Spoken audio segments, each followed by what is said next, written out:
What are the qualities of a great seducer? You don't have to be good looking to seduce. That's a myth. It's about psychology and it's about how you carry yourself. But one quality that's very anti-seductive is preaching and moralizing. We now think that, I just have to tell everybody about myself. I have to tell them what I had for breakfast, what kind of underwear I wear. It loses all the magic. People are too timid in this world. Once you know that you're unique, once you know what makes you different, go for it. If you're not able to let go of your tightness when it comes to a woman, something's wrong with you, man.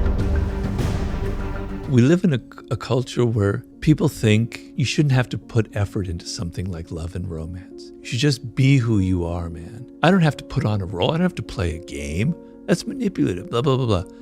No, I'm sorry. Love and romance is something that is almost biological. If you look at animals and mating rituals, they're incredibly elaborate. Seduction is a mating ritual. The worst thing you can feel is that this person isn't putting any effort into something. He just shows up wearing jeans and his usual sloppy outfit. He doesn't comb his hair. He takes me to the pub for dinner on our first date. He's not thinking about me. He's not willing to put any effort into it. What's it going to be like 3 months down the line when he completely takes me for granted, which is what happens in a relationship? Whereas the ability to have a little bit of effort, to think of it as kind of theater and drama, and that there's nothing evil about it. So I'm going to dress nicely. I just have to be fancy. I'm going to put some effort into how I look. I'm going to take her to a place. I'm not talking about candlelights and roses and that kind of crap. It can be somewhere that's scuzzy, that's on the wrong side of town, but it's different and you put some thought into it. There's a reason you're taking her there. I have a friend. She came back from the date and was complaining because the person that she went on that first date with took her to a spot where he had an available valid discount code for like 2 to 1. And talk about anti-seduction. There you go. Why is that anti-seductive? In that case, one might say that male is being economically savvy, financially savvy. If you're not able to let go of your kind of tightness when it comes to a woman, something's wrong with you, man. Just let go. Spend some extra money. Spend the extra 10 quid that you might need to spend on taking her to someplace different. But it signals a kind of cheapness. And it's not about money. It's about a cheapness in your spirit. Show that it means something to you. Seduction is a language. It's not a language of words.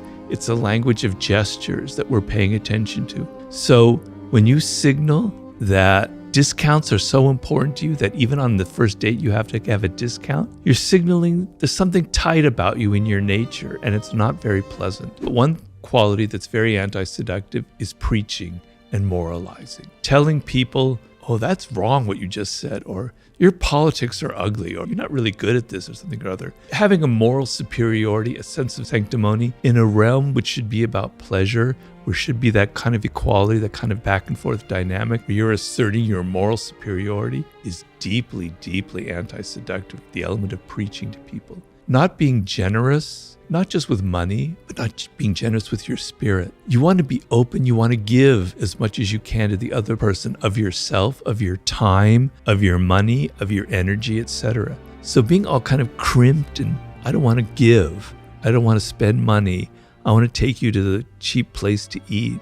I don't want to give you much time is very, very anti-seductive. Is insecurity a seductive quality, or is it a anti-seductive quality? So I would say vulnerability is seductive, but insecurity is anti-seductive. And there's a big difference. Why does vulnerability draw people to you? If I can define seduction in simple terms, most of the time we are closed to the influence of other people, particularly now. We have these walls up because life is harsh. People are coming at us with their advertisements, with their pleas, with their wanting money, with this, that, and the other. And we've all learned to be very defensive. And seduction is an openness, is the opposite of that. And you felt it when you were a child towards your parents. You felt very vulnerable and open. And there was an element of your parents and how they treated you that was very much like a seduction. So seduction is about being open to the other person to the extent where you can even fall in love. You can fall under their spell. And the sense of letting go of your ego, letting go of your defensiveness,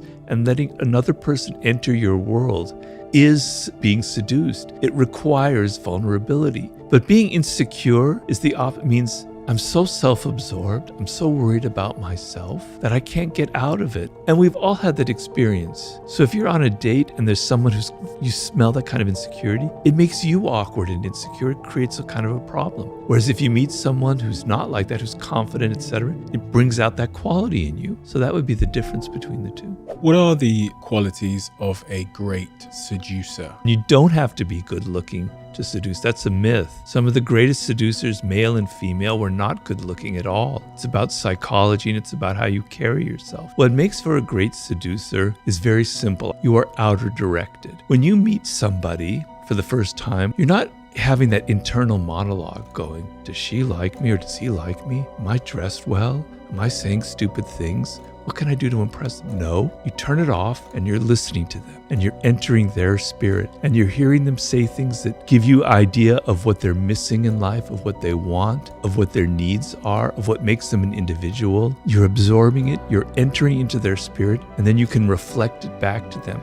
You can give them gifts, you can take them to places that show that you're attentive to them. Because if you look at how we are in our day-to-day life, normally people never pay us attention. They're always so self-absorbed, they're never thinking about us. The times where you get the sense that people are actually interested in who you are as an individual is pretty rare. If you give that feeling to someone, it's incredibly powerful because we all want to be validated, we all want to be recognized. So the seducer is not someone who's all worried about him or herself and thinking. They're involved in the other person. They're absorbed like a sponge inside their psychology, inside their world. If you're always going after the other person, if you're always the pursuer, etc., they start to take you for granted. Sure. You're always the one calling and texting. You're in their face constantly, thinking that that's the way to make them love you. They think you're so familiar that they have you wrapped around your finger. And unconsciously, they lose a bit of respect. They may not say it, but it'll come out in their behavior. And over time, the spell of love will kind of diminish. So you want to step back. You want to create some distance, some absence, and you want to make them come to you instead of you going to them. Then the game is reversed. The dynamic is reversed. Now the power is a little bit more on your side. Napoleon had this idea. He said, if I appear every day at the theater in Paris, people don't respect me. Oh, the emperor's there. Okay. But if I only show up at the theater once a month, it becomes an event. And people start talking about me and thinking about me. Because we have this wrong impression that being constantly present is what makes somebody kind of fall in love and want us. But actually, it's a step of absence that creates that. So in like a love situation, if you don't return the phone call right away or the text, and a day goes by, they start to think about you. Particularly in the world of social media, people have lost that sense. We now think that, oh, I just have to tell everybody about myself. I have to tell them what I had for breakfast, what kind of underwear I wear. It loses all the magic. You become too familiar. People are too timid in this world. Once you know that you're unique, once you know what makes you different, go for it. Don't be so afraid. Don't be so timid. As human beings, we're attracted to boldness. It's what we like in certain animals. We go, wow, that tiger, that wolf, they can't be tamed. How exciting. Boldness has a certain attractive appeal to it.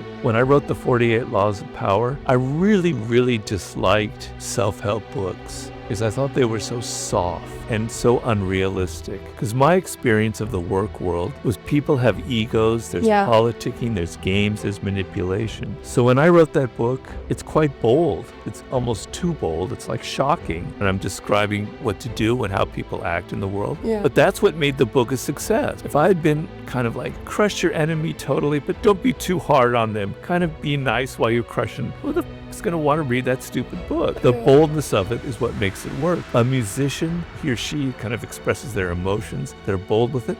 We're drawn to that. In any endeavor, that's who gets our attention. Be more bold in your life. Hey, before you scroll, sit with this for a moment. Seduction isn't about tricks, lines, or trying to impress.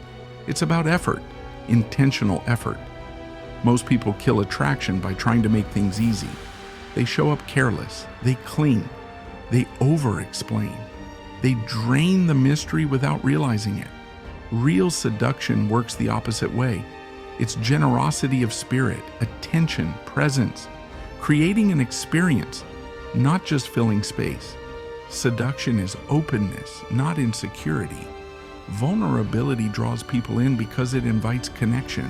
Insecurity repels because it demands reassurance. And here's the uncomfortable truth. The more familiar and available you make yourself, the easier you are to take for granted. Desire needs distance. It needs restraint. It needs absence. The great seducers understand this. They listen more than they speak. They observe. They move without urgency. So ask yourself this: are you trying to be liked, or are you creating attraction? Because the moment you stop chasing, seduction begins. Stay aware. Stay generous. Stay bold. I'll see you in the next one.